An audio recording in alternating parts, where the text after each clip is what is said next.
تو میں یہ عرض کر رہا تھا کہ مالدار آدمی میں کیا ہوتا ہے، مالدار نہیں، مالدار کا لفظ غلط یوز کیا میں نے، دنیا پرست آدمی، دنیا پرست غریب بھی ہو سکتا ہے، مالدار بھی ہو سکتا ہے، بعض مالدار لوگ ہیں ان میں ہوس نہیں ہوتی. تو دنیا پرست آدمی کیا کرتا ہے، وہ نظر رکھتا ہے دوسروں کی چیزوں پہ، اس سے کبھی بھی اس کو سکون نہیں ملتا، کبھی بھی سکون نہیں ملتا اس کو. اللہ اس سے لذتیں چھین لیتے ہیں، کیونکہ ہر وقت وجہ اس کی یہ کہ ہماری خواہشات کا کوئی اینڈنگ پوائنٹ ہے نہیں.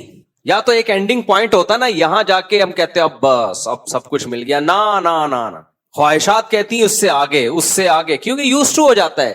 یہ جو ان ملکوں میں ہومو سیکسولیٹی اور یہ گند جو ان سوسائٹیز میں آیا، کیوں آیا ہے بھائی؟ نائٹ کلب بھی دیکھ لیے انہوں نے، شرابیں بھی پی لی، زنا بھی کر لیا، بدکاریاں بھی کر لی، اب کہتے ہیں بھائی کچھ اور ہو، اب اس سے بور ہونے لگے ہیں، بورنگ لائف، عذاب میں آ گئے وہ، یار یہ کیا ہے، کچھ اور چاہیے. اب وہ ہومو سیکسولیٹی جیسے گندے غلیظ عمل کی طرف آئے، اس سے بھی تھک جائیں گے، یار کچھ اور چاہیے، اب کچھ اور کیا بھائی، اب کیا چاہیے تجھے؟ تو یہ عذاب ہے. اور مسلمان خوش رہتا ہے بھائی کچھ بھی نہیں چاہیے، میں بالغ ہوا، میرے نکاح میں ایک عورت آ گئی، یہ میری بیوی ہے، اللہ نے میری تمام محبتیں کس کے لیے رکھی ہیں؟ اس کے لیے. بس اب مجھے اولاد چاہیے، اب مجھے کیا چاہیے؟ اولاد چاہیے. اولاد ملتی ہے تو اولاد سے محبتیں وہ الگ قسم کی ہیں، جتنی اولاد دے دے اللہ تعالیٰ.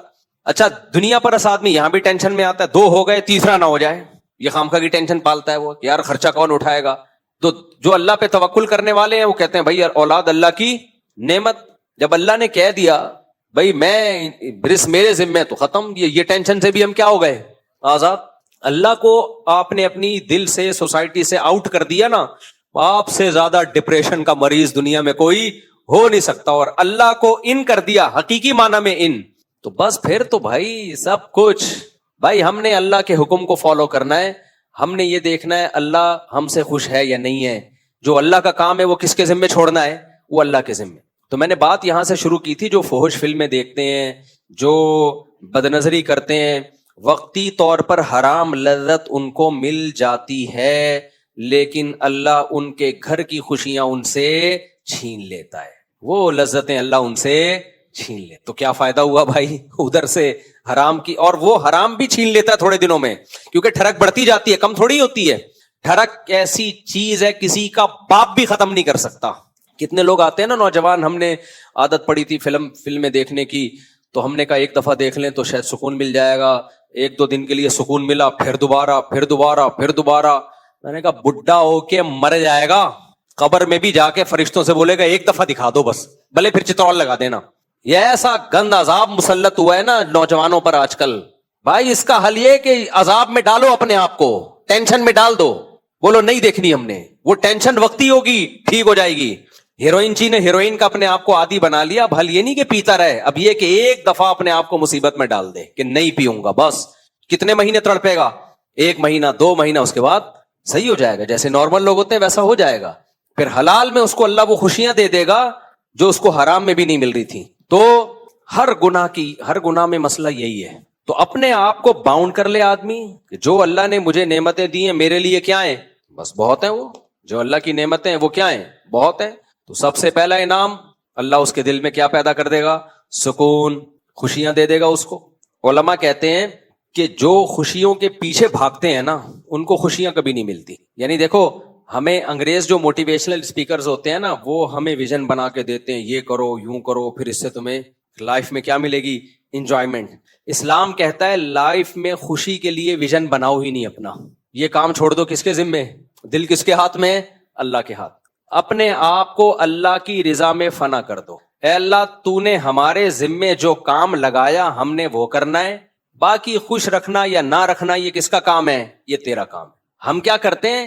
خوش ہونے کی کوشش میں لگے رہتے ہیں. تبھی مجھے ان صوفیوں پہ بڑا غصہ آتا ہے جو کہتے ہیں ہمیں نماز میں مزہ نہیں آ رہا، ہم کیا کریں؟ ابے مزہ تو جاوید نہاری، نلی نہاری میں اور وہ مختلف نہاریوں میں ہے. نماز مزے کے لیے اللہ نے رکھی نہیں ہے. تم اپنا کام پورا کرو جو اللہ نے تمہارے ذمے لگایا ہے. کہہ رہے دل نہیں لگتا اس لیے مزہ نہیں آتا. بھائی دل اپنے اختیار میں تھوڑی ہے، دل کس کے اختیار میں ہے؟ اللہ کے. آپ دل لگانے کی کوشش کر لو، بس کوشش ہمارے ذمہ فرض ہے، لگے نہ لگے ہم نے اپنا کام پورا کر دیا. غلام کا کام ہوتا ہے آقا نے جو آرڈر دیا اس کو پورا کرے بس. تو غلام سمجھو اپنے آپ کو. بھائی اب آپ مجھے ایک بات بتاؤ، آپ کے غلام نے یا آپ کے باس نے کہا، آپ کہیں آفس میں جاب کر رہے تھے، بیٹا یہ جا کے چیک کیش کرا کے لے آؤ. اب آپ جا رہے ہو، آپ کو تنخواہ ملتی ہے اسی چیز کی، اب آپ جا رہے ہو، آپ سوچ رہے ہو کل جب میں گیا تھا اتنا مزہ آ رہا تھا، بائک یوں یوں یوں یوں چوتھے گیئر میں چلا رہا تھا اور ایسے ایسے زگ زیگ کرتا ہوا جا رہا تھا کہ باس نے آج بڑے دنوں بعد مجھے کوئی کام کہا ہے، کتنا مجھے مزہ آ رہا تھا، بینک میں 1 گھنٹہ بیٹھا رہا ہوں پھر بھی میں نے انجوائے کیا، کوئی ٹینشن نہیں ہوئی. آج پتہ نہیں بورنگ دن ہے، طبیعت بھی کچھ سیٹ نہیں ہے، باس نے کہا 1 گھنٹے میں یہ چیک کیش کرا کے پیسے لا کے میرے ہاتھ میں پکڑاؤ، بالکل بھی مزہ نہیں آ رہا یار، آج بالکل بھی مزہ نہیں آ رہا. لہذا آج نانی کے ہاں چلے جاؤ. آج کیا کرو، ہمارے بچے تو جیسے ہی کرتے ہیں نانی کے ہاں چلے جاتے ہیں، تو نانی کے ہاں چلے جاؤ. اگلے دن آپ آئے، باس نے کہا بیٹا میں نے تمہیں کہا تھا کہ مجھے فوری طور پر 1 کروڑ روپے چاہیے، تمہیں میں نے چیک دیا تھا، میں نے آگے پیمنٹ کرنی تھی، کیش پیمنٹ کرنی تھی، تم کیوں نہیں لے کر آئے؟ میں گھنٹے سے تمہارا انتظار کر رہا ہوں. سر بات یہ کہ آپ نے جو کام دیا نا میرے ذمے میں لگایا، میں چاہتا تھا وہ خشوع و خضوع سے وہ کام کروں. وہ کام میں کیسے کروں؟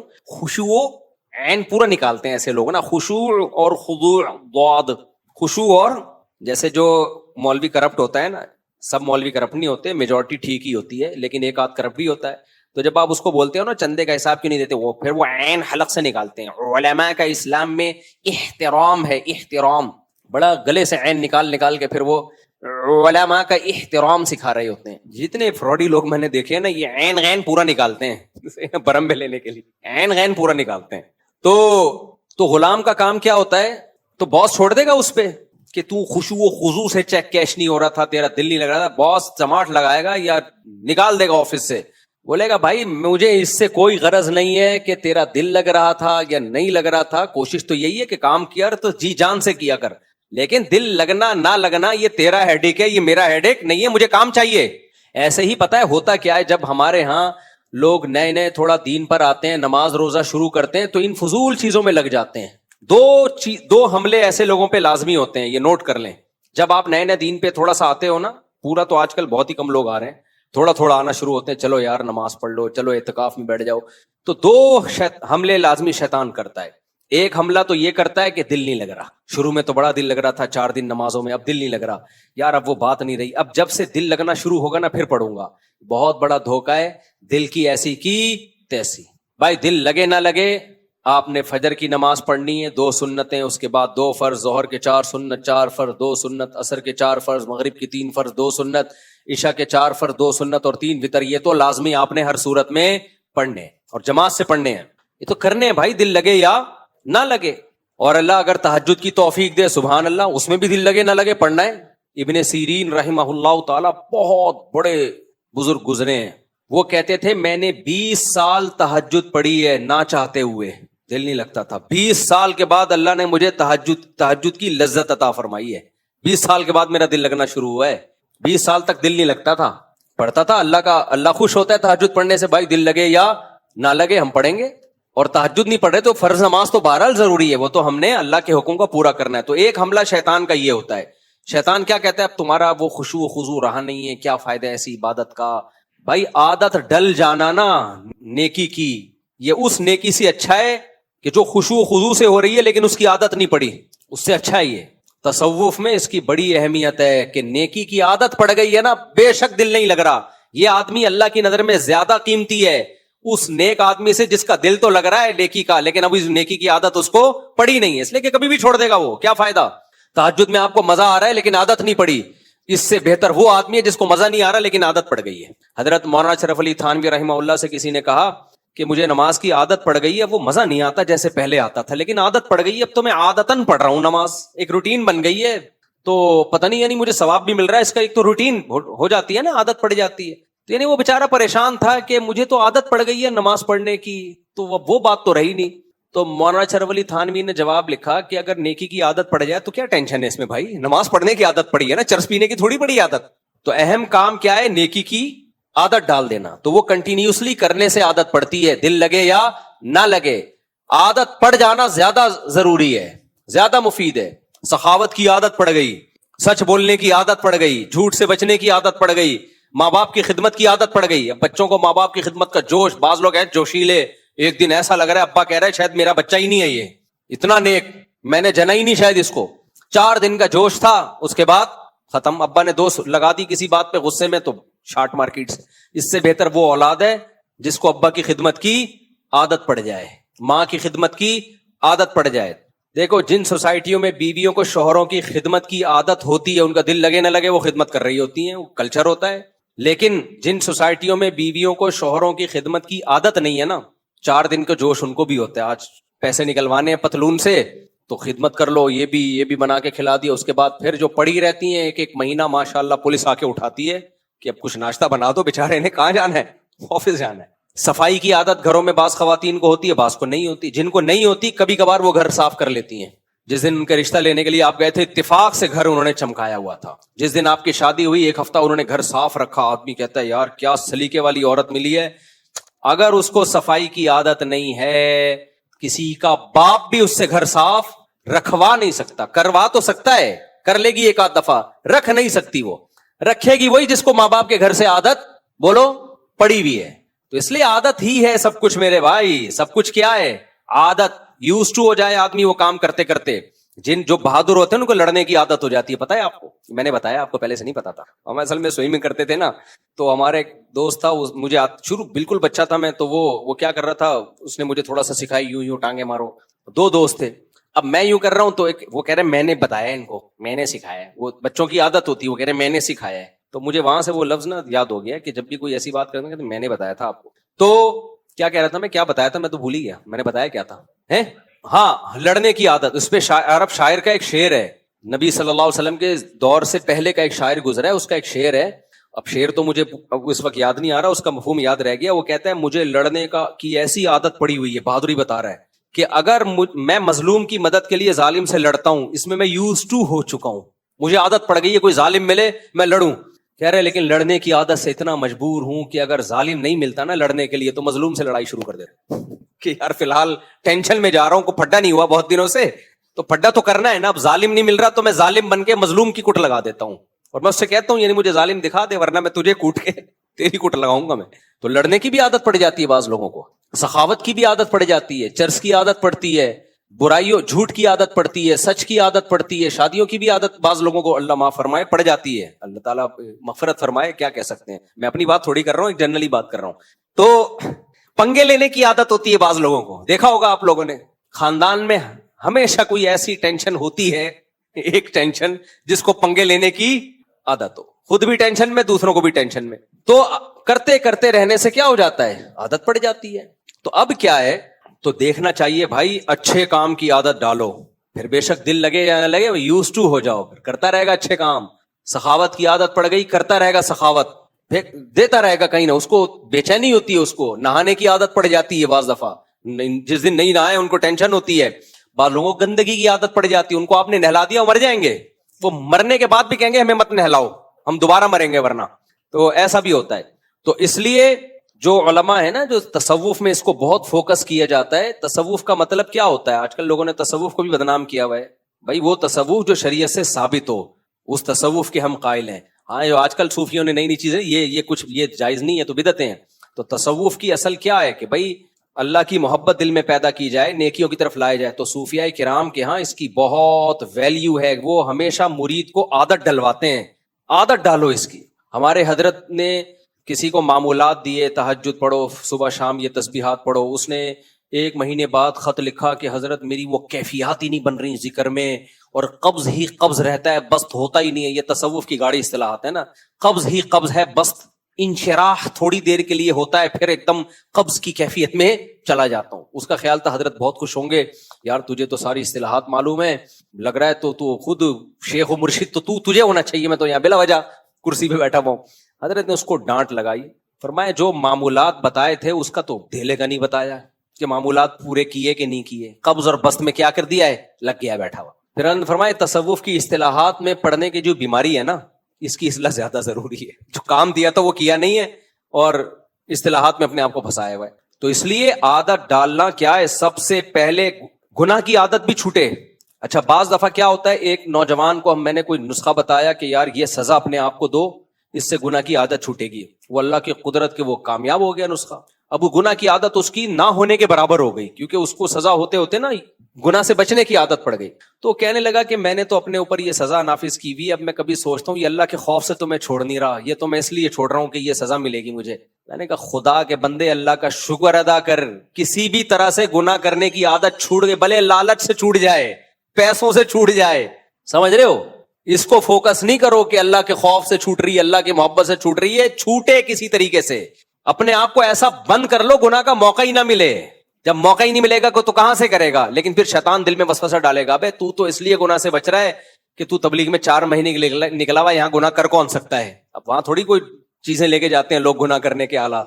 ابے بھائی جس وجہ سے بھی چھوٹ گیا چھوٹ جائے, یہ چھڑوانا ہے اپنے آپ کو, عذاب سے جان چھڑانی ہے. اسی طرح نیکی کی عادت کسی بھی وجہ سے پڑ جائے. عبداللہ ابن مبارک کہتے ہیں کہ میرے والد صاحب مجھے لالچ دے کے عربی شاعری یاد کروایا کرتے تھے. بہت بڑے محدث ہیں عبداللہ بن مبارک. عربی شاعری اس لیے کہ تاکہ ان کو عربی میں کمال پیدا ہو, بلاغت, عربی آئے نا, تو لالچ دیتے تھے کہ بھائی 1 درہم دوں گا, 1 شعر یاد کر لو. کہتے ہیں میں لالچ میں 1 درہم ملتا اور 1 شعر یاد کرتا. اس سے کیا ہوا, شاعری سے انسان کو وہ زبان پہ عبور ہوتا ہے. بہت بڑے عربی کے شاعر بن گئے, محدث بھی اور شاعر بھی, بڑا زبردست عربی میں ان کو قدرت ہو گئی. اب دیکھو ان کے ابا اگر یوں کرتے, 1 درہم کے بجائے بچے کو جنت کی لالچ دیتے کہ میرا بچہ جو ہے 1 درہم کی لالچ میں شعر یاد کرے گا, یہ تو لالچ میں شعر آ رہا ہے نا, میں اس کو جنت کی حوروں کی لالچ دیتا ہوں کہ دیکھو 1 شعر یاد کرو گے جنت ملے گی, تو بچے کو موٹیویشن ملتی ہے. بچہ کہے گا جنت پتہ نہیں کب ملے گی, اب پیسے ہیں تو دے دو, نہیں تو رہنے دو, جنت میں خود کما لوں گا. تو وہ 1 درہم کی لالچ میں یاد کرتے. لیکن ایک قابلیت تو آ رہی ہے نا, جب عربی میں عبور پیدا ہو گیا تو عالم بنے, اور جنت جب علم سیکھا تو پھر ان کو پتا چل گیا بھائی یہ علم دنیا کے لیے نہیں ہے. تبھی عبداللہ بن مبارک رحمہ اللہ کا قول ہے, کہتے ہیں میں نے دین کا علم حاصل کیا دنیا کے لیے, لیکن جب علم آیا تو اس نے میرے دل سے دنیا نکال دی, کہتے ہیں میں نے سیکھا تھا دنیا کے لیے کہ عالم کہلاؤں گا, یہ ہوگا, لیکن جیسے جیسے علم آتا گیا نا, وہ علم مجھے خود سکھاتا رہا کہ دنیا کی حیثیت 2 ٹکے کی نہیں ہے.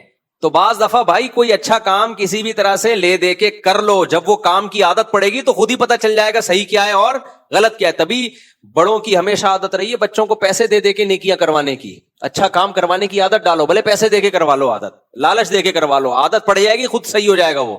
لیکن اگر میرے بھائی یہ نیکی کی عادت نہیں پڑی نا, اس کو پھر خالی سوچ کے کوئی نیکی نہیں کرتا, یوز ٹو ہونا پڑتا ہے. جن کو نماز کی عادت نہیں ہے کم بخت پڑھ لینا, ہمت کر کے 1 دن پڑھیں گے, 2 دن پڑھیں گے, پھر چھوڑ دیں گے. کیفیات تو انسان کی ہر وقت کیا ہوتی ہیں, چینج. کبھی آپ کو دل کرے گا آج پوری رات نماز پڑھتے رہو, کبھی دل کرے گا کچھ بھی نہیں کرو. تو کیفیات میں جو گئے ان کا پروگرام بڑھ گیا. کئی دفعہ حرکت سے نماز ٹوٹ جائے گی. نماز میں کتنی دفعہ بلا عذر حرکت کرنے سے نماز ٹوٹ جاتی ہے؟ جیسے بالوں کو ہاتھ لگانا, کپڑوں کو سیدھا کرنا یا خارش کرنا وغیرہ وغیرہ. عامر محمد یوسف, پنجگور, بلوچستان سے. دیکھیں, حرکت نماز کے منافی ہے, اور کوئی بھی کام نماز میں ایسا کیا جائے جو نماز کے منافی ہو تو نماز اس سے ٹوٹ جاتی ہے. جیسے نماز میں بات چیت کرنا, نماز میں کھانا پینا, نماز میں چلنا پھرنا, تو اس سے نماز ٹوٹ جائے گی. تو اس پر تو پوری امت کا اجماع ہے, لیکن یعنی اس کے لیے تو دلیل کی حاجت نہیں ہے, کیونکہ یہ اجماع امت سے ثابت ہے کہ نماز میں نماز کے اگینسٹ کوئی کام کرنے سے, نماز کے منافی کوئی کام کرنے سے نماز ٹوٹ جاتی ہے. لیکن اب کتنی حرکت کرنے سے ٹوٹتی ہے, اس کے بارے میں قرآن و سنت خاموش ہیں. تو جہاں قرآن و سنت خاموش ہوتا ہے, ظاہر ہے اتنی ایک دفعہ کیوں کرنے سے تو نہیں ہوگا نا کہ نماز فوراً ٹوٹ جائے. یہ تو ایک, اس میں تو انسان معذور ہے, اتنے تو مجبوراً حرکت کرنی پڑتی ہے. تو اب اس میں کوئی قرآن و سنت میں کوئی واضح دلیل نہیں ہے کہ کتنی حرکت کرنے سے نماز ٹوٹے گی. تو جب واضح دلیل نہیں ہوتی تو حضرات فقہاء کرام پھر اجتہاد کرتے ہیں. تو اب بعض فقہا تو اس کے قائل ہیں کہ بغیر ضرورت کے اگر 3 دفعہ حرکت کر لی, بغیر ضرورت کے 3 دفعہ جلدی حرکت کر لی تو پھر نماز ٹوٹ جائے گی. بعض فقہا اس کے قائل ہیں, اور بعض فقہا اس کے قائل ہیں کہ اتنی حرکت کی کہ اگر کوئی دیکھنے والا آئے اور اس وقت اس کو دیکھتا تو اس کی حرکت کو دیکھ کے یہ لگتا کہ گویا یہ نماز پڑھ ہی نہیں رہا ہے, یہ ویسے ہی کھڑا ہوا ہے. تو اتنی زیادہ جب حرکت ہوگی تو نماز ٹوٹ جائے گی. تو اس میں جو نماز پڑھ رہا ہے اس کی رائے کا اعتبار ہوگا کہ اگر کوئی مجھے آ کے اس وقت دیکھتا میں اتنی حرکت کر رہا ہوں تو وہ یہ سمجھتا کہ یہ نماز پڑھ رہا ہے یا نہیں پڑھ رہا. اگر وہ یہ سمجھتا کہ شاید یہ نماز ہی نہیں پڑھ رہا جو اتنا ہل رہا ہے تو پھر نماز ٹوٹ جائے گی. تو یہ دونوں قول ملتے ہیں. گنجائش اس دوسرے قول میں ہے کہ اتنی حرکت ہو کہ دیکھنے والا سمجھے کہ گویا یہ نماز ہی نہیں پڑھ رہا, تو پھر اس میں کوئی مقدار متعین نہیں ہے, بس بہت زیادہ حرکت ہوگی کہ دیکھنے والا یہ سمجھے, تو ہم یہ کہیں گے نماز اس کی ٹوٹ گئی ہے. اور پہلا جو قول ہے جس میں ہے کہ 3 دفعہ جلدی جلدی حرکت کی, وہ قول سخت بہت ہے, اس میں مشکل بہت ہے, لیکن احتیاط اسی میں ہے. تو بہتر یہی ہے کہ حرکت ہی نہ کریں تاکہ اس مسئلے میں پڑھنے کی ضرورت ہی پیش نہ آئے نا. ہمارے حضرت فرمایا کرتے تھے نمازی کو چاہیے پہلے جتنی جہاں کھجانا ہے نا تسلی سے کھجا لے, ہلے, اتنا ہل کے تھک جائے پھر کھڑا ہو.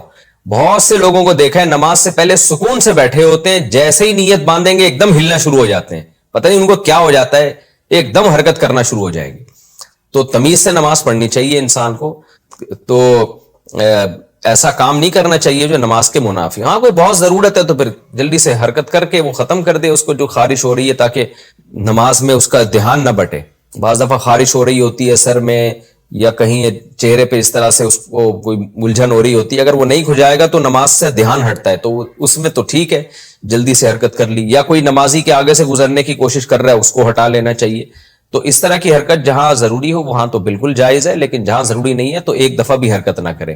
اور اگر 3 دفعہ حرکت کر لی ہے تو احتیاط اسی میں ہے کہ نماز لوٹا لے, لیکن نہیں لوٹاتا تو بھی امید ہے کہ نماز انشاءاللہ ہو جائے گی, کیونکہ دوسرا قول بھی بہرحال موجود ہے. لیکن گناہ بہرحال ہوگا, یہ خوب ذہن میں رکھیں کہ بار بار بلا وجہ حرکت کرنے سے نماز کا خشوع و خضوع بھی خراب ہوتا ہے اور گناہ بھی ملتا ہے. قرآن نے بیان کیا وَيْلٌ لِكُلِّ هُمَزَةٍ لُمَزَةٍ الَّذِي جَمَعَ مَالًا وَعَدَّدَهُ. تباہی ہے اس شخص کے لیے جو مال جمع کرتا ہے اور گن گن کے رکھتا ہے. یہ چائنا والوں پہ سوٹ کرتی ہے یہ چیز, جنہوں نے کروڑوں روپے کے قبرستان خریدے ملیشیا میں. نہیں بتایا, دکھائی میں نے ویڈیو, ایک پیسہ لے کے دفن ہو جاؤ. یہ کسی اہل ایمان پہ کنجوسی سوٹ نہیں کرتی. مسلمان سخی ہوتا ہے, اپنی ذات پہ بھی خرچ کرتا ہے. مسافر خانہ ہے بھائی, یہ زندگی ختم ہو جائے گی, کھاؤ پیو بچا بچا کے, بولو نا مت. ابھی دانت ہیں بادام کھا سکتے ہو, بڑھاپے میں بادام ہوں گے چبانے کے لیے, دانت نہیں ہوں گے, کھا لو. یقول العبدی مالی مالی, بندہ کہتا ہے میرا مال میرا مال. حدیث میں آتا ہے آپ نے فرمایا تیرا مال وہ ہے جو کھا کے ختم کر دیا پہن کے پرانا, باقی تیرا نہیں ہے, مرے گا وارثوں میں بٹے گا. اور وارثوں کا بھی نہیں ہے, وہ مریں گے آگے ان کے وارثوں میں جائے گا, کھاتا کوئی بھی نہیں ہے. ہر آدمی اس نیت سے بچا رہے میرے بچوں کے کام آئے گا, بچے اس نیت سے بچا رہے ہمارے بچوں کے کام آئے گا, وہ اس نیت سے کہ ہمارے بچوں کے کام آئے گا. تو یہ قیامت کے میں جو آخری بندہ پیدا ہوگا نا, اس کے کام شاید آ جائے, اس کے بھی نہیں آئے گا, وہ اللہ زمین اور آسمان کو تباہ کر دے گا. اللہ نے بہت زیادہ دیا ہے تو ٹھیک ہے, بچوں کے لیے بھی کچھ روک لو, کچھ پراپرٹی لے کے ڈال دو. حدیث میں ترغیب ہے بالکل لاوارث نہ چھوڑو, لیکن اس کی بھی ایک لمٹ ہو نا. ہر چیز کی ایک حد ہوتی ہے کہ نہیں ہوتی, کہ بھئی یہاں تک کرنا ہے میں نے جمع, اس کے بعد نہیں کرنا. ہمارے ہاں کوئی حد ہی نہیں ہے, کتنا جمع کرنا ہے بس جتنا ہو جائے جتنا ہو جائے جتنا ہو جائے, تو کرتے چلے جاؤ. پھر تو نہ خود کھا سکو گے نہ دوسروں کو کھلا سکتے ہو. نبی صلی اللہ علیہ وسلم نے فرمایا سخی آدمی اللہ کے بھی قریب, لوگوں کے بھی قریب, اور جنت کے بھی قریب. قریب من اللہ, قریب من الناس, قریب من الجنہ, بعید من النار. جہنم سے دور ہوتا ہے. جہنم کو سخی لوگوں سے بہت نفرت ہے, بہت نفرت. جہنم کو محبت ہے کنجوسوں سے. اور آپ نے فرمایا اور کنجوس بعید من اللہ, اللہ سے بھی دور, اللہ کو بھی نفرت ہے, کیونکہ اللہ کی صفت ہے خرچ کرنا. تو اللہ کو پسند بھی کون لوگ ہیں؟ جو خرچ کرتے ہیں. بعید من اللہ بعید من الناس, فرمایا کنجوس آدمی لوگوں سے بھی دور. لوگ بھی نفرت کرتے ہیں, بیوی بھی نفرت کرتی ہے شوہر سے, کھلانے میں کنجوسی کرتے ہیں نا بعض میاں. ہم نے دونوں قسم کے میاں مارکیٹ میں دیکھے ہیں.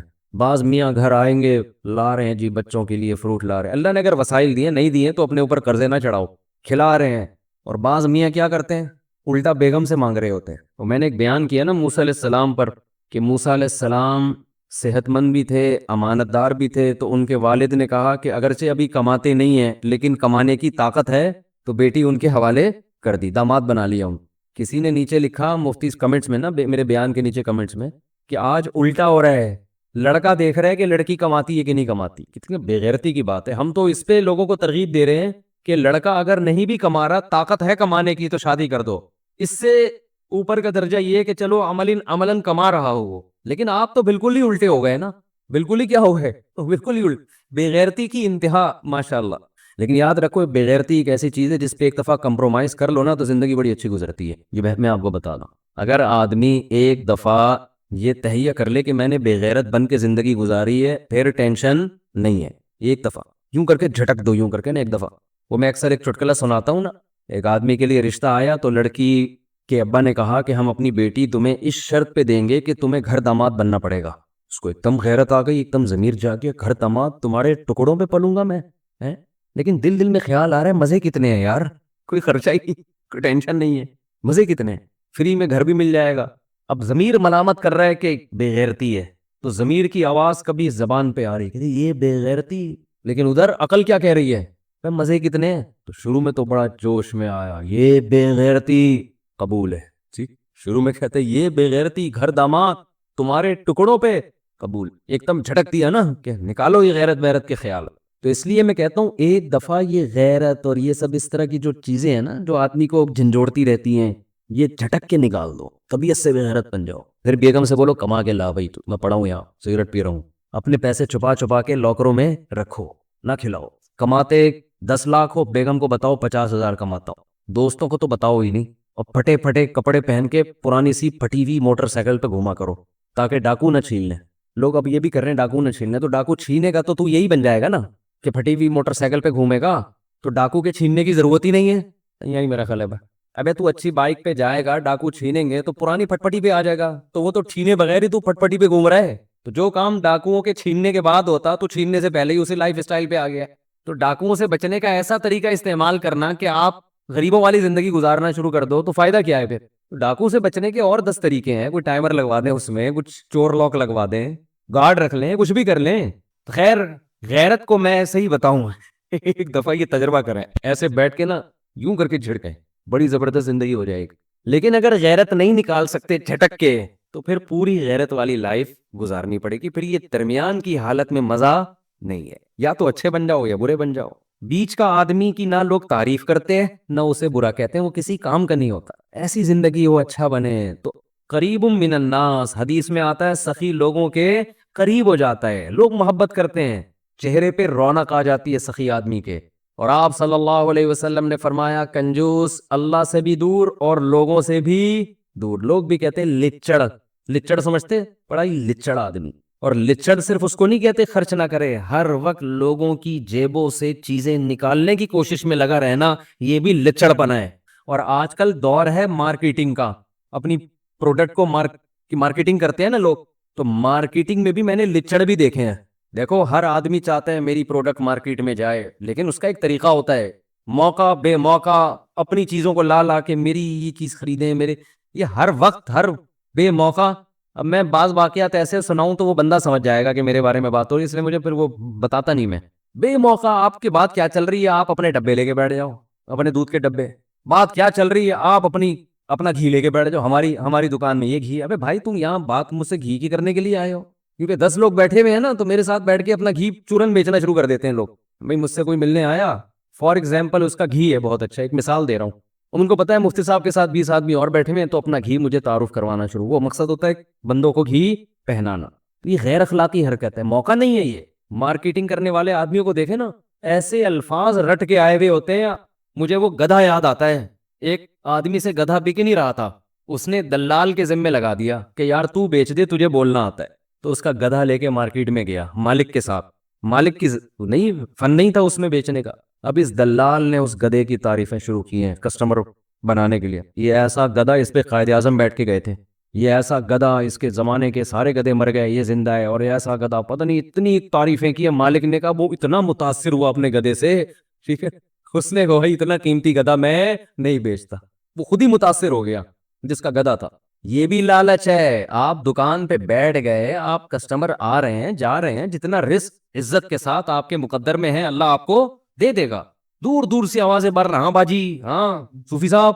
آپ دیکھو نا مارکیٹوں میں چلو تو کیا ہوتا ہے، اب تو ہم زیادہ گھومنا پھرنا چھوڑنا پڑ رہا ہے، ورنہ کبھی میں صدر میں جاتا تو ہمارے ٹوپی ہوتی تھی نا، ہاں صوفی صاحب. او بھائی میں اپنے کسی کام سے جا رہا ہوں یار، صوفی صاحب بلا رہے ہیں کھینچ کھینچ کے، بیٹھو تو صحیح. کپڑے کھول کے نا سارے کپڑے کھول دیے دکان. اور خواتین کتنی ہوشیار ہوتی ہیں، پوری دکان کھلوا دی اس سے، اس کے بعد پتا چلا یہ یہاں کپڑا خریدنے آئی ہی نہیں ہے, یہ تو کسی اور, یہ تو چمونی آپا سے ملنے کے لیے آئی تھی یہاں پہ, لیکن دکان والے کو اس سے غرض نہیں ہوتی, یار کوئی بات نہیں, وہ لپیٹ دیں گے دوبارہ. تو اللہ رزق دیتا ہے استغنا کے ساتھ. میں یہ نہیں کہہ رہا کہ اس بہت زیادہ مستغنی ہو جائیں, لیکن اتنا پیچھے سے آوازیں دے دینا اور اس کو اتنا پیچھے گھر تک چلے جانا, او بھائی تو تیرے رزق مقدر میں ہے, اللہ تجھے یہاں عزت کے ساتھ دے دے گا. سعودی عرب میں جو عرب لوگ ہیں نا, ان میں کچھ خامیاں بھی ہیں, بہت ساری خوبیاں بھی ہیں. ایک بڑی خوبی عربوں میں استغنا. ہمارے حضرت فرمایا کرتے تھے, ہم جب سعودی عرب میں دکان میں کوئی چیز خریدنے جاتے نا, عربی سے بولو یہ کتنے کی, وہ بتاتا اتنے کی, دوبارہ پوچھو گے نا, بولو گے چلو. ان کی زبان سے نکلتا نہیں ہے نا چلو کا لفظ, تو پاکستانی کو دیکھ کے کہتے تھے چلو نکلو یہاں سے, لینے لو نہیں تو نکلو, اتنا ٹائم نہیں ہے. ہمارے ہاں آپ دیکھو, اس کے پاس لگتا ہے بہت ٹائم ہے, دکاندار کے اتنا ٹائم ہے کہ اس کو اگر سجدہ بھی کرنا پڑا نا 1 گھنٹے کا کسٹمر کے سامنے, یہ کر لے گا. تو اللہ کو لالچی لوگ پسند بولو نہیں ہے. بارہا تجربہ ہوتا ہے, ہم کسی ضرورت مند کی مدد کر دو, ہمیں تو بہت تجربہ ہوتا ہے نا, کسی ضرورت مند کی مدد کی, وہ ایسا چپکتا ہے بھائی, ایسا چپکتا ہے کہ جان چھڑانا مشکل. وہ جب گزرے گا پیسے مانگنے کے لیے آئے گا, دروازے پہ آگے بیٹھ جائے گا. ایک عجیب مصیبت, انسان سوچتا ہے ہم نے تو اس کو بھکاری بنا دیا, یہ تو ہماری غلطی ہے. پیسہ ایسی خطرناک چیز ہے, جب بغیر محنت کے ایک دفعہ منہ کو لگ جائے, یہ چرس اور ہیروئن سے زیادہ نفع ہے. لوگوں کو مفت بھیک دے دے کے بھکاری مت بناؤ. یہ جو اسلام نے آپ کو اتنا خرچ کرنے کی ترغیب دی ہے, اس کا مطلب یہ نہیں کہ نوٹ لے کے ایسے ہی لوگوں کو بانٹنا شروع کر دو. بھکاری مت بناؤ لوگوں کو. جہاں خیال پیدا ہونا کہ سامنے والے کے دل میں لالچ پیدا ہونا شروع, وہیں روک لو. اس کو بگاڑنا تھوڑی ہے ہم نے. خیر یہ ایک الگ موضوع ہے کہ خرچ کہاں کرنا ہے, یہ تو اس کی تو بڑی لمبی چوڑی تفصیل ہے. لیکن ذہن میں یہ بات بٹھا لیں کہ اللہ کو, اگر آپ اللہ پر آخرت پر ایمان رکھتے ہیں تو آپ کو خرچ کرنا نہیں بلکہ خرچ کرتے رہنا ہے. جیسے کھانا ایک دفعہ نہیں کھایا جاتا, ہمیشہ کھاتے رہتے ہیں موت تک. نماز ایک دفعہ نہیں پڑھی جاتی, موت تک انسان پڑھتا رہتا ہے. تو سخاوت کا بھی اسلام میں یہی اصول ہے, 1 آدھ دفعہ نہیں, کنٹینیو یہ کام کرتے رہنا ہے, کرتے کرتے مرنا ہے. وفی اموالہم حق للسائل والمحروم, اللہ کہتے ہیں ہمارے نیک بندوں کے مال میں سائل جو مستحق بھکاری ہیں, مستحق ہیں, ان کے لیے اور محروم لوگوں کے لیے حق ہے. وہ سمجھتے ہیں ہماری ذمہ داری ہے ان کو کھلانا, تو خوب خرچ کرو. ولا تخش من ذی العرش اقلال, حدیث میں آتا ہے حضرت بلال سے آپ نے فرمایا انفق یا بلال, اے بلال خرچ کر اللہ کے لیے, اور عرش والے سے فقر و فاقہ کا خوف مت کر, وہ دے گا تجھے دوبارہ. اور اپنے گھر والوں کو بھی ترغیب دینی چاہیے خرچ کرنے کی. آج ہمارے ہاں بعض دفعہ مرد تو خرچ کر رہے ہوتے ہیں, گھر میں عورتوں کو ترغیب نہیں دے رہے ہوتے. جب یہ نماز کی طرح ہے تو جیسے نماز مردوں پہ ہے عورتوں پہ بھی ہے نا, تو ہمارے نبی تو اپنی ازواج کو کہتے تھے خرچ کرو, حالانکہ گھر میں 40 دن چولہا نہیں جل رہا, لیکن ان سے کہہ رہے ہیں کہ کیا کرو, خرچ کرو. اور چولہا جلتا بھی اسی لیے نہیں تھا کہ جو نبی کے گھر میں آتا شام ہونے سے پہلے صدقہ ہو جاتا تھا. بچوں کو تربیت دیں خرچ کرنے کی. گلک بنا کے رکھے ہوئے ہیں, گلک جس میں بچے کیا کرتے ہیں جمع, ان کو یہ عادت خراب کرنے والی بات ہے. گلک کے بجائے صدقہ باکس بنا کے دیں, سمجھ رہے, اس پہ کیا لکھ دیں, گلک ہی بولتے ہیں نا, اس پہ لکھتے ہیں صدقہ باکس. اس میں جو پیسے جمع ہوں گے وہ کیا ہوں گے, صدقہ. بچپن سے بچہ جب جمع کرتا ہے اس میں مال کی محبت بڑھتی ہے. باپ کو چاہیے اس کو بتا دے بیٹا تمہارا باپ زندہ ہے, تمہیں جمع کرنے کی ضرورت, یار بول ہی نہیں رہے آپ لوگ, تو نہیں ہے بولنے میں کیا جا رہا ہے. جب بیٹا جمع کر رہے ہیں نا جیب خرچی جوڑ کے, اس کو بولو بیٹا تمہارا باپ زندہ ہے, تمہیں جمع کرنے کی ضرورت نہیں. بلکہ اس سے بھی اوپر کی بات, اللہ رزاق ہے, تمہیں جمع کرنے کی ضرورت نہیں. وہ اللہ جمع کرتا رہتا ہے ہمارے لیے. تبھی تو قرآن کہتا ہے فَأَسْكَنَّاهُ فِي الْأَرْضِ, آسمان سے پانی برساتے ہیں, زمین میں جمع کر دیتے ہیں تمہارے لیے. تو اسٹوریج کا اللہ نے پہلے سے ہمارے لیے انتظام کیا ہوا ہے. پھل چھلکوں میں محفوظ ہو جاتے ہیں, انار کا چھلکا اندر سے انار کو سیو کر لیتا ہے. تو اللہ کی طرف سے جو جمع کرنے کا سسٹم ہے وہ کیا ہے ہمارے لیے, کافی ہے. اب بچہ کہے گا ابا پھر کھائیں گے کہاں سے, کمائیں گے کہاں سے, تو اس کو بتا دو بیٹا جو 2 ٹانگیں اور 2 پاؤں لے کر آئے ہو نا, یہ اس لیے تاکہ کنٹینیو کماتے رہو بیٹھ کے. کیا کرتے رہو, کماتے رہو بیٹھ کے. بارشیں بھی برستی رہیں گی اور نلکے میں پانی آ رہا ہے. وہ معین اختر نے کہا تھا, انور مسعود نے معین اختر سے پوچھا خیریت ہے, اس نے کہا الحمدللہ خیریت ہے, نلکے میں پانی بھی آ رہا ہے, پنکھا بھی چل رہا ہے, پیٹرول بھی گاڑی میں ڈل جاتا ہے. اس نے کہا یار پہلے پاکستانی ہو جو اتنی تعریفیں کر رہے ہو, سب کچھ صحیح ہو رہا ہے, رہتے کہاں؟ اس نے کہا دبئی میں رہتا ہوں. صحیح, اس نے کہا کیا دبئی میں رہتا. تو رمضان میں سخاوت کا دریا, اس لیے رمضان میں دوسرے مہینوں کی نسبت ہمیں کیا کرنا چاہیے, زیادہ خرچ. اب سب سے بڑا ٹیکنیکل پوائنٹ ہے خرچ کریں کہاں, یہ بڑا مسئلہ ہے. افطاریوں کے ڈبے بانٹ رہے ہوتے ہیں لوگ باہر کھڑے ہو کے, ثواب مل جائے گا اس میں. دیکھو آپ انویسٹمنٹ جب آپ کرتے ہو, آپ کو پتا ہے یہ پلاٹ ایسا ہے 1 کروڑ کا خریدوں گا 2 کروڑ کا بکے گا, اور یہ پلاٹ ایسا ہے 1 کروڑ کا خریدوں گا 1 کروڑ 1 لاکھ کا بکے گا, تو کہاں انویسٹمنٹ کرو گے تو جہاں ڈبل پروفٹ مل رہا ہے. ابھی آپ جو افطاری کے ڈبے لوگوں میں بانٹ رہے ہو, اس میں تو 99% لوگ غیر مستحق ہیں جو اپنے گھر میں سموسے پکوڑے کھا سکتے ہیں. تھوڑا سا لیٹ ہو گئے گھر پہنچنے میں, یہی ہو جائے گا نا, آدھے گھنٹے بعد افطاری کر لیں گے, راستے میں کھجور سے روزہ کھول لیں گے. تو مستحقین کو تلاش کر کے میں کہتا ہوں ایک مستحق گھر, اس کی کفالت کر لینا, یہ زیادہ ثواب ہے بنسبت آپ لاکھوں روپے ہوا میں ایسے اڑا رہے ہو. خرچ کرنے کا مقصد غربت کا خاتمہ نہیں ہے, بنیادی مقصد تو اللہ کی رضا ہے. لیکن اللہ کی رضا ہے اسی وقت جب آپ زیادہ سے زیادہ مستحق کو تلاش کر کے دیں گے. رضا اللہ کی اسی میں ہے. جان چھڑانے کے لیے خرچ کرتے ہیں, جو کر بھی رہے ہیں نا, جان چھڑاؤ بس, یوں پکڑا دو بس, چھوڑو یار. عربوں کی عادت ہے نا سخاوت, اس کا کتنا ناجائز فائدہ اٹھاتے ہیں پاکستانی اور بنگلہ دیشی لوگ. ہم ناظم آباد میں رہا کرتے تھے, ایک بندہ کنٹینر بک کرا کے لایا ہے. ہم نے کہا کوئی بڑا تاجر ہے بھائی, دبئی سے کنٹینر آ رہا ہے, اس کا مال ہی مال. اس میں پتا چلا حرم میں بھیک مانگی اس کمبخت نے, بڑی بڑی بلڈنگیں بنا لی حرم میں بھیک مانگ کے. اب عرب کیا کرتے ہیں, میں نے وہاں دیکھا ہے, وہاں عرب عورتیں بھی طواف کر رہی ہیں, مرد بھی طواف کر رہے ہیں. اس کے بعد جب پاکستانی لوگ جن اوقات میں جاتے ہیں نا, وہاں اکثر پھر عرب نہیں ہوتے. جیسے حج کے سیزن میں آپ کبھی ایسے موسم میں جائیں نا جس میں عرب زیادہ ہوتے ہیں, میں گیا ہوں, تو وہ کیا کر رہے ہوتے ہیں, بس باہر نکلتے ہوئے پاکستانی جو ہے نا گننے بن کے یوں کر کے کھڑے ہو جائیں گے ان کے سامنے, ایسے مسکین کی صورت بنا کے دل چاہتا ہے لپٹ کے رونا شروع کر دو اس کے ساتھ. اس سے زیادہ غریب بیچارہ دنیا میں کوئی پیدا ہوا ہی نہیں. وہ ایسی صورت بناتے ہیں. تو عربی لوگ, عربی عورتیں بھی, عربی مرد بھی, وہ کیا کر رہے ہوتے ہیں, آ کے نا وہ نوٹ, ان کے تو ریال ماشاءاللہ سخاوت بھی اللہ نے دی ہے, دل بھی بڑے دیے ہیں, پیسے بھی دیے ہیں. وہ تو گڈی نکال کے, اچھا وہ پھونک مار کے نا جیب تھوڑی سی کھول کے رکھتے ہیں, میں نے دیکھا ہے ایسے گنے بن کے نا یوں آ کے جھاڑو لے کے کھڑے ہو جائے گا یوں, تاکہ اور غریب لگے. پتہ نہیں جھاڑو بھی کہیں سے اٹھائی ہے, ادھار چل رہی ہوتی ہے جھاڑو, ایک ہی جھاڑو نا, آپ زیادہ تحقیق کریں, ہو سکتا ہے کمیشن پہ چل رہی ہو جھاڑو, وہ ریٹ لگ رہے ہیں اس کے, تو وہ جا رہے ہیں, وہ جیب میں پیسے ڈال کے نکل لیے. وہ تو کر رہے ہیں, اللہ ان کو اس کا اجر دے, لیکن یہ کوئی اچھی حرکت نہیں ہے. اس سے لوگ بھکاری بن رہے ہیں. آپ کو اللہ نے دیا ہے تو بھائی مستحق تلاش کرو آپ, لیکن مستحق تلاش کرنے میں تھوڑی محنت کرنی پڑتی ہے, اور محنت کرنے کے لیے پبلک تیار نہیں ہے. دیکھو ایک تو ہے رشتہ داروں پہ دینا, اس کے لیے تو مستحق ہونا ضروری نہیں ہے, رشتہ داروں پہ تو ویسے ہی خرچ کر لو. آج رشتہ داروں کی دعوتیں کی جاتی ہیں, ان کو کیش اماؤنٹ نہیں دیا جاتا. رشتہ داروں کو کیش اماؤنٹ دیا کرو. بس بات سمیٹ کے ختم کر رہا ہوں.